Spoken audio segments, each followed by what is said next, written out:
ഇന്ന് രാവിലെ 2 വടയും ചായയും കഴിച്ചതാട്ടോ.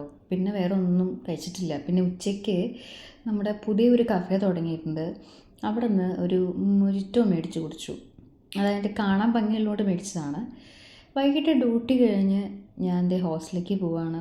ഇന്നാണ് എനിക്ക് സീറ്റ് കിട്ടിയത്. ശനിയാഴ്ചകളിൽ മാത്രമേ സീറ്റ് കിട്ടുള്ളൂ കേട്ടോ. നല്ല ഹെക്ടിക് ഡേ ആണ്. അവിടെ ചെന്ന ഉടനെ തന്നെ നമ്മുടെ ഉമ്മച്ചിയുടെ കടയിൽ നിന്ന് നമ്മൾ കോഫിയും ചായയും എന്തെങ്കിലും സ്നാക്സൊക്കെ ഉണ്ടെങ്കിൽ നമ്മൾ മേടിച്ച് കഴിക്കും. അപ്പോൾ എല്ലാവരും ഇങ്ങനെ പിറ്റേ ദിവസം ഞായറാഴ്ച ആണല്ലോ, അപ്പോൾ പതുക്കെ അടിപ്പടിയൊക്കെയാണ് റൂമിലെത്തുള്ളൂ.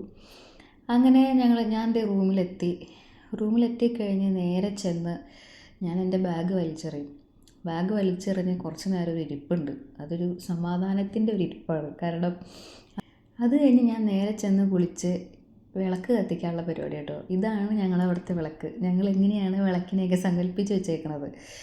ഇത് ഞങ്ങൾക്കവിടെ കുഞ്ഞു കുഞ്ഞു ദൈവങ്ങളൊക്കെ ഉണ്ട്.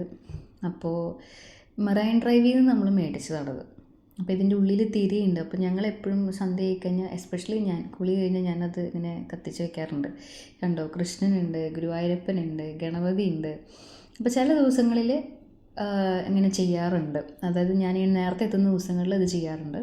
പിന്നെ നല്ല വിശപ്പുണ്ടായിരുന്നു. കുറച്ച് ക്യാഷ്യൂ എടുത്ത് കഴിച്ചു. അത് വേറെ നമ്മൾ കഴിച്ചിട്ടുണ്ടായിരുന്നില്ലല്ലോ.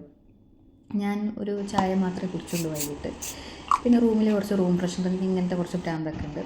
അത് എന്ത് ചെയ്യുമെന്ന് ആലോചിച്ചുകൊണ്ടിരിക്കുന്ന ടൈമിലാണ് നമ്മുടെ power of your sub conscious mind. എനിക്ക് ഇങ്ങനത്തെ ഈ മാനിഫെസ്റ്റേഷൻ്റെയും ലോ ഓഫ് അട്രാക്ഷൻ്റെയൊക്കെ ബുക്സുകൾ വായിക്കാൻ എനിക്ക് ഭയങ്കര ഇഷ്ടമാണ്. അപ്പം ഞാൻ അങ്ങനത്തെ ഒരു ബുക്ക് വായിച്ചുകൊണ്ടിരിക്കുകയാണ്.